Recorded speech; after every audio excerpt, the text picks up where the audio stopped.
الرحمن الرحیم۔ انگنت درود و سلام جناب محمد رسول اللہ صلی اللہ علیہ وآلہ وسلم کی ذات پر، ان کی آل پر اور ان کی۔ شہباز گل پاکستانی سیاست کا ایک پراسرار کردار۔ اس کا اصل نام بھی شہباز گل نہیں۔ کیا کہہ رہا ہوں؟ اس کا اصل نام بھی شہباز گل نہیں۔ امریکہ نے اسے شبیر محمد ایس کے نام کا گرین کارڈ جاری کیا۔ پاکستان میں اس کا شناختی کارڈ شبیر محمد شہباز ہے۔ پاکستان میں یہ شخص اینکر اور تجزیہ کار کے طور پر داخل ہوا۔ یہ میرے ساتھ کام کرتا رہا، لیکن پہنچانے والوں نے اسے عمران خان کے اتنا قریب کر دیا، عمران خان کو بھی یہ معلوم نہیں ہو سکا کہ یہ کیا بھاری کام کر رہا ہے۔ اس کا اصل کام عمران خان سے سی پیک پر کام بند کروانا تھا۔ اس سے پہلے اس کی امریکہ میں باقاعدہ تربیت ہوئی۔ یہ امریکہ کے مختلف جگہوں پر اپنا بیانیہ تیار کرتا رہا جو سی پیک مخالف تھا۔ وہ کیا کہہ رہا تھا، کیا بول رہا تھا، پہلے یہ سن لیجیے۔ Professor Hadi said, I have only 1 minute. I would just move quickly and finish this, that this OBR, One Belt, One Road, is a great initiative. India should be included. US should play their part in that. But اس کا دوسرا اور اصل target Imran Khan کے قریب ہو کر پاکستانی فوج کا budget کم کروانا یا کٹ کروانا تھا۔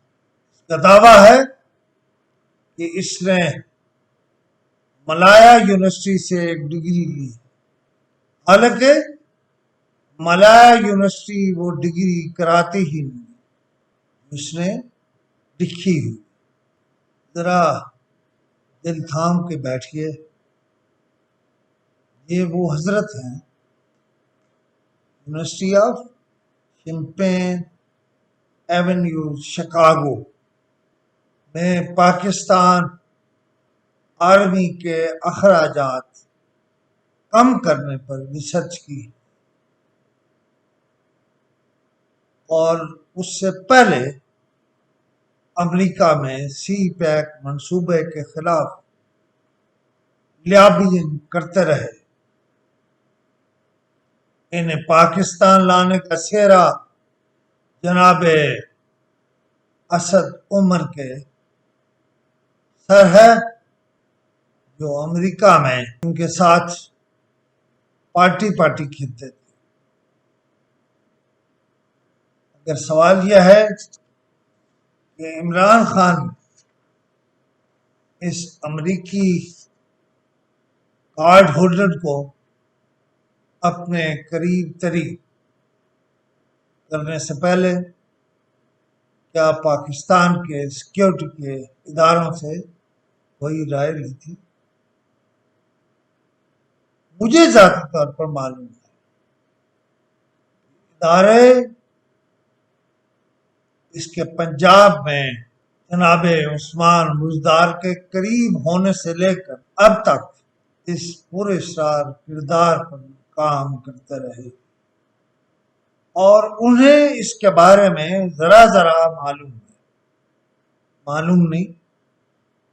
انہوں نے اتنی دیر کیوں لگائی، لیکن وہ اس کے بارے میں سب جانتے ہیں۔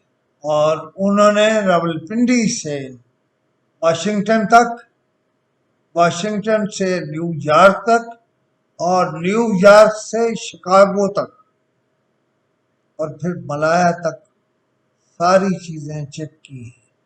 صحافت وہ واحد اخبار ہے جس کے صفحات گواہ ہیں کہ اس کے بارے میں وہ سب کچھ میں اس کا چیف میں نے چھاپا ہے، جس کے بارے میں آج اداروں کو ہوش آئی ہے۔ یہ بھی کوئی کردار تھا۔ سب چیزیں ساتھ ساتھ چل رہی ہیں۔ اب آپ نیشنل اسلامک یونیورسٹی کا ایک خط ملاحظہ کیجیے، اسے اس یونیورسٹی سے نکالا گیا تھا۔ کیا انکوائری ہوئی تھی؟ کیوں نکالا گیا تھا؟ ابھی میں اس بارے میں کچھ نہیں کہہ رہا، صرف وہ خط دیکھ جسے فارغ کرنے کے حوالے سے یونیورسٹی نے لکھا تھا۔ پاکستانی سیاست کے اس مشکوک کردار کا موبائل بہت سی کہانیوں کو جنم دے گا، اور میرا اندازہ غلط ہو سکتا ہے۔ یہ ڈیوٹی پر تھا، یہ عمران خان کے قریب تھا، یہ عمران خان پاس کیا کر رہا تھا، اس کا اندازہ آپ کو میرے اس پروگرام سے نہیں، اس کے اقدامات سے ہو گیا ہوگا۔ میں سمجھتا ہوں اس نے پی ٹی آئی کی راہیں پاکستان کی پالیٹکس میں محدود کر دی ہیں۔ پی ٹی آئی کو پاکستان کی سیکیورٹی کے حوالے سے ایک متنازع جماعت بنا دیا ہے۔ Thank you.